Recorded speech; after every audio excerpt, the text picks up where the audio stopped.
అందరికీ నమస్తే. ఒక విషయం ఏంటంటే ప్రభుత్వం మీద తీవ్రమైన నెగిటివ్ ఉంది అన్న విషయం మాత్రం ప్రభుత్వానికి తెలిసిపోయింది. ప్రభుత్వ పెద్దలకు తెలిసిపోయింది. వరుసగా సీఎం రేవంత్ రెడ్డి మాట్లాడుతున్న మాటలు, మంత్రులు వ్యవహరిస్తున్న తీరు, అడ్మినిస్ట్రేషన్ పరంగా జరుగుతున్న మార్పులు, సీఎం ఆఫీసులో జరుగుతున్న చేంజెస్ ఇవన్నీ చూస్తుంటే ఇక సంవత్సరన్నర బాగా నెగిటివ్ వచ్చింది. దీని నుంచి బయటపడాలంటే స్కీమ్స్ అమలు చేయాలి. స్కీమ్స్ అమలు చేయడానికి పైసలు లేవు. ఆ విషయాన్ని ఓపెన్గా చెప్పేసిండ్రు. కానీ ఏం చేయాలి మరి? ఎట్లా బయటపడాలి? ఈ నెగిటివిటీని జనాల నుంచి ఈ నెగిటివిటీని తగ్గించాలి. కేసీఆర్ సభ సక్సెస్ అయ్యింది అంటేనే ప్రభుత్వం మీద నెగిటివ్ ఉన్నట్లు. వేరే ఇక సర్వేలు, సునీల్ కనుగోలు సర్వే, లేకపోతే ఇంకొకరు సర్వే, ఎవ్వరు సర్వేలు అవసరం లేదు. సంవత్సరన్నరకే ప్రతిపక్షం పెట్టిన సభ సక్సెస్ అయింది. అంతమంది జనం వచ్చిండ్రు. జనం వచ్చుడు ఇంపార్టెంట్ కాదు, జనం నుంచి వచ్చిన రెస్పాన్స్ ఇంపార్టెంట్. సభలు చాలామంది పెడతారు. నేను ఉద్యమం కాలం నాటి నుంచి సభలు చూసిన. కేసీఆర్ సభలు ఉద్యమ కాలంలో ఉర్రూతలుగేవి. గవర్నమెంట్ వచ్చినాక, తెలంగాణ వచ్చినాక కొత్తలో కూడా కేసీఆర్ సభలు ఫస్ట్ గవర్నమెంట్ మొత్తం అసలు కిక్కిరిసిపోయి ఈలలు, డ్యాన్సులు అంతా ఉండేది. కేసీఆర్ గవర్నమెంట్ రెండోసారి వచ్చిన తర్వాత ఆల్మోస్ట్ 2022 తర్వాత 22 వరకు మంచిగా ఉన్నది. 21.5 నుంచి బాగానే ఉన్నది అంతవరకు. ఆ 21 మిడిల్ తర్వాత కేసీఆర్ సభలకు జనం రావాలంటే చాలా ఇబ్బంది అయింది. 1-2 సార్లు ఇక్కడ ఎల్బీ స్టేడియంలో మీటింగ్ పెట్టుకొని బహిరంగ సభ క్యాన్సిల్ చేసుకున్నారు జనాలు రాక. అప్పుడు గవర్నమెంట్ నెగిటివ్ వచ్చింది అట్లా అని అర్థం చేసుకోవాలి. డబ్బులు పెడితే అన్ని సభలకు వస్తారు, కానీ డబ్బులకు వచ్చిన వాళ్ళు ఎవ్వరూ రెస్పాండ్ గారు. మీకు ఇది వచ్చిందా, లేకపోతే మీకు ఇది కావాలన్నా అంటే ఎవరు రెస్పాండ్ గారు. ఉత్తా కూర్చుంటారు బొమ్మల్లాగా, సాయంత్రానికి వెళ్ళిపోతారు పని అయిపోగానే. వాళ్ళ పని అయిపోతే అయితే పోదాం, సబ్జెక్ట్లోకి పోదాం. అసలు ఎందుకు నెగిటివిటీ నుంచి బయటికి రావడానికి ఏం జరుగుతుంది? నెగిటివిటీ బయటకు వచ్చే అవకాశాలు ఉన్నాయా? ఏం జరిగింది మధ్యకాలంలో? ఈ వీడియో చూస్తున్న మీకు అందరికీ థ్యాంక్స్. సబ్స్క్రైబ్ చేసుకునే వాళ్ళంటే ఒక బటన్ ఒకసారి క్లిక్ చేస్తే సబ్స్క్రైబ్ అవుతారు. సబ్జెక్ట్లోకి పోదాం. సబ్జెక్ట్లోకి పోతే అప్పుల గురించి మాట్లాడుతున్నారు. మనం చాలా వీడియోలు చేసినాం. రేవంత్ రెడ్డి చాలాసార్లు ఓపెన్గా మాట్లాడుతున్నారు. అప్పుల గురించి మాట్లాడుతూ తనకేం సంబంధం లేదు అంటే నేనేం తప్పు చేయలేదు, నా యాక్చువల్గా జరిగిందేమో గవర్నమెంట్ ఇన్కమ్ పడిపోయింది, అది మెయిన్ ప్రాబ్లం. ఎట్లా ఉంటుందంటే ఇప్పుడు ఒక ఆయన పెద్ద మనిషి ఉన్నాడు. పెద్ద మనిషి ఇల్లు కిరాయి తీసుకున్నాడు, ఇల్లు లోన్ తీసుకొని ఇల్లు కొనుక్కున్నాడు.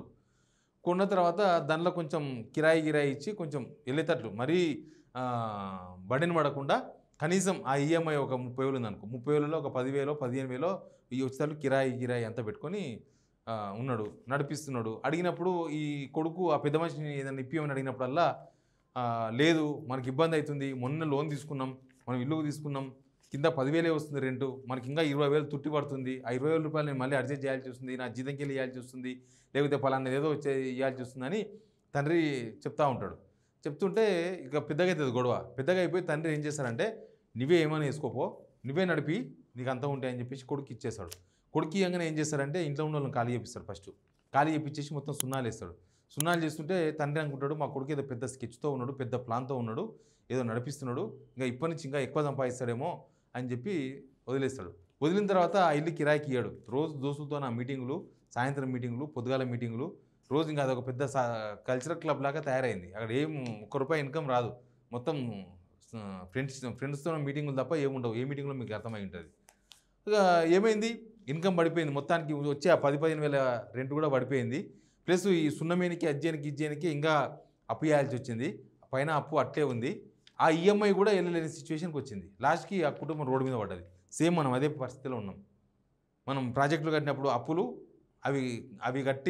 అవి కట్టాలంటే ఇన్కమ్ పెరగాలి, ఇన్కమ్ పెంచుకోలేకపోయారు. సరే ఎనీవే, ఇదంతా జనాలకు స్కీమ్స్ వచ్చినాయా లేదా? ఎందుకంటే ప్రతి గవర్నమెంట్కు 5 సంవత్సరాలు ఉంటుంది, ఈ గవర్నమెంట్కి 5 సంవత్సరాలు ఉంది. కానీ 100 రోజులు డెడ్ లైన్తోనే వచ్చిన వీళ్ళు. అది 100 రోజుల్లో మేము అన్నీ చేసేస్తాం. మినిమం 6 గ్యారంటీలు, 427 హామీలు ఉన్నాయి. ఒక 6 గ్యారంటీస్ పోతే ఇంకా 421 మిగిలేది. కానీ ఆ 6 కాలేదు. ఒక ఫుల్ బస్సు తప్ప మిగతా ఏది వచ్చిందని ఏ జనం చెప్తలేరు. ఇక ప్రభుత్వ వ్యవహారం, కూలగొట్టుడు, ఇది కూలగొట్టుడు, అది కూలగొట్టుడు, నరకడు, అన్నీ ఇవే తిట్లు, ముఖ్యమంత్రి భాష ఇవన్నీ ఉన్నాయి. కాకపోతే అవన్నీ సరిదిద్దుకునే ప్రయత్నం చేయకుండా ఏం చేస్తున్నాడంటే చూసినాం కదా, సీఎం ఆఫీస్ మొత్తం క్లీన్ అండ్ గ్రీన్ చేస్తున్నారు. అక్కడ ఉన్న అందరినీ బయటకు పంపించేసి ఒక ఆంధ్రాయనం పెట్టుకున్నారు, ఇంకో కొత్త ఆయన పెట్టుకుంటున్నారు, ఇంకెవరెవరినో పెట్టుకుంటున్నారు. అక్కడ PR1 బయటకు పంపించేసినారు. తర్వాత అక్కడ ఉన్న ఆఫీసర్స్ అందరినీ బయటకు పంపించేస్తున్నారు. అక్కడ శ్రీనివాసరాజు అని చెప్పి ఆంధ్ర రిటైర్డ్ IAS పెట్టుకున్నారు ఇప్పుడు. తర్వాత సీఎంఓ అట్లా అది చేస్తున్నారు. ఇక్కడ హెచ్ఓడిస్ ఐఏఎస్ నన్నైతే 3 నెలలకు ఒకసారి ట్రాన్స్ఫర్ చేస్తారు, మళ్ళీ ట్రాన్స్ఫర్ అయిపోయినారు. ఇప్పుడు మళ్ళీ అందరిని ట్రాన్స్ఫర్ అటు ఇటు షిఫ్టింగ్ చేసి పడేసిండ్రు. తర్వాత ఈ మధ్య జానారెడ్డి దగ్గర కూడా పోయింది, మీకు గుర్తుంటుంది. జానారెడ్డి దగ్గర పోయినప్పుడు ఆడ కేవలం కర్రెగుట్టకు సంబంధించిన ఇష్యూ కాదు, నెగిటివిటీ నుంచి ఎట్లా బయటపడాలి, ఈ ఇష్యూ అంతా మొత్తం నెగిటివ్ అయిపోయింది. ఇప్పుడు ఎట్లయిపోయిందంటే నెగిటివ్ అంతా కూడా రేవంత్ చుట్టూ, ప్రభుత్వం చుట్టూ వచ్చింది. ఈ మంత్రులు ఏంటంటే మాకు సంబంధం లేదు, అనవసరంగా దానిలో ఇన్వాల్వ్ అయితే ఆ నెగిటివ్ మాకు కూడా వస్తుంది, పర్సనల్గా పడుతుంది. ఇప్పుడున్న సిచ్యువేషన్లో రేవంత్ రెడ్డి కోడంగల్ కాదు, కల్వకుర్తిలో పోటీ చేసినా గెలిచే సిచ్యువేషన్ లేదు. రేవంత్ రెడ్డి వ్యక్తిగతంగా ఆయన మీద అంత తీవ్రమైన వ్యతిరేకత వచ్చింది. ఆయన చాలా రకాల సర్వేలు చేయించుకున్నారు. ఎక్కడ నిలబడ్డా ఈయన గెలుస్తాడు అన్న ధీమా లేకుండా పోయింది. ఎందుకంటే ఆయన వ్యక్తిగత వ్యవహారశైలి, ఆయన భాష, ఆయన నడవడిక, వ్యవహారశైలి, ఇచ్చిన హామీలు 1కి 10 సార్లు చెప్పింది రేవంత్ రెడ్డి గారే. మినిస్టర్స్ అంతా మేనిఫెస్టో అందరికి వర్తిస్తుంది, వాళ్ళు ప్రచారం చేసుకున్నారు. ఇప్పుడు ఏదైనా ఇష్యూ వస్తే మినిస్టర్లు ఒకరన్నా మాట్లాడుతున్నారా? హైదరాబాద్ సెంట్రల్ యూనివర్సిటీ ఇష్యూ వచ్చింది, మాట్లాడినరా? ఇప్పుడు ఏ ఇష్యూ వచ్చినా మినిస్టర్స్ ఎవరు కూడా మాకెందుకు అనవసరంగా ఇదేదో ఆయన మీదకే పోని, రేవంత్ రెడ్డి మీదకే పోని, ఆయన నెత్తినే శని ఉన్నది, ఆయన మీదకే పోని, మాకెందుకు ఇదంతా అవసరం లేదు, మేమేం మాట్లాడడం, నడవని ఏం నడుస్తుందో మా పని మేము చేసుకుంటామని వాళ్ళ పని వాళ్ళు చేసుకుంటున్నారు. వాళ్ళు శాఖలకు సంబంధించిన పని కావచ్చు, వాళ్ళ వ్యక్తిగత వ్యవహారాలు కావచ్చు, అవన్నీ పనులు చేసుకుంటున్నారు అదంతా కూడా. ఇక రైజింగ్ తెలంగాణ ఒకటి తెర మీద తీసుకొచ్చిండ్రు. ఆ స్కీమ్స్ అమలు చేస్తలేరు, అయినా సరే అమలు చేస్తున్నామని చెప్తారు. ఒకసారి రేవంత్ రెడ్డి ఏం మాట్లాడి వినండి. అది రైతు రుణమాఫీ ఆగలేదు, షాది ముబారక్ ఆగలేదు, కళ్యాణ లక్ష్మి ఆగలేదు, మా ఆడబిడ్డలకు అదనంగా ఉచిత ఆర్టీసీ బస్ ఇచ్చి 5,000 కోట్ల రూపాయలు ఖర్చు పెట్టినాం. రేవంత్ రెడ్డి గారు చెప్పిన ప్రతి స్కీమ్ ఆగింది. ఏ స్కీమ్ ఆగలేదు? రైతు భరోసా ఆగింది, రుణమాఫీ ఆగిపోయింది, ఆగడం కదా ఆగిపోయింది. ఆ ఫ్రీ బస్ కోసం ఆర్టీసీకి ఇవ్వాల్సిన డబ్బులు ఆగిపోయినాయి, ఆటో డ్రైవర్లకు ఇవ్వాల్సిన 12,000 ఆగిపోయినాయి. సంవత్సరం అయిపోయింది, సంవత్సరం అయింది, గవర్నమెంట్ సంవత్సరానికి ఇస్తామని చెప్పారు మీరు. సరే అన్నీ ఆగిపోయినా సరే మేము ఇచ్చినామని ఎందుకు చెప్తున్నారంటే కనీసం ఇక్కడో కాంగ్రెస్ కార్యకర్తలు వాళ్ళు వీళ్ళు నమ్మాలే కదా. మా సార్ ఇచ్చిన అంటున్నాడు అంటే కాంగ్రెస్ కార్యకర్తలు ఖుషి అయిపోతారు.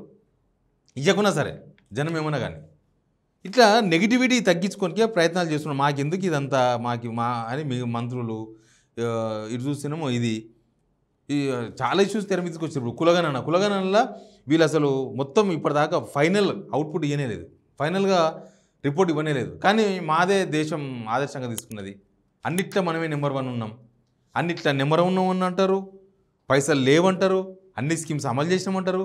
అసలు ఏడిపోయిందో అర్థం కాలేదు. ఇప్పుడు అన్ని స్కీమ్స్ అమలు చేస్తుంటే ఇంకా డబ్బు లేవన్న ముచ్చట ఎందుకు? అన్నిట్లో నెంబర్ 1 ఉంటే మనం డబ్బు లేక ఏం చేయలేకపోతున్నాం అన్న బాధ ఎందుకు?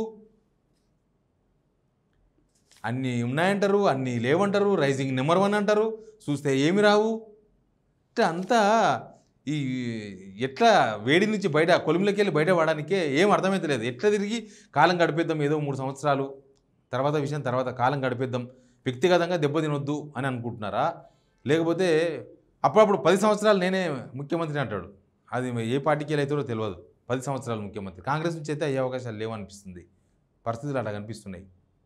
ఏమవుతుందో తెలియదు కానీ ఈ జనాలలో నెగిటివిటీ ఇట్లా పోదు. మీ అడ్మినిస్ట్రేషన్ మార్చుకుంటే ఇది మారిస్తే పోదు, మీరు ఇచ్చిన హామీలు అమలు చేస్తే, మీ వ్యవహారం మార్చుకుంటే, మీ భాష మార్చుకుంటే, పొద్దుగాలు లేచి కేసీఆర్ తిట్టడం మానేస్తే అప్పుడు పెరుగుతుంది బహుశా.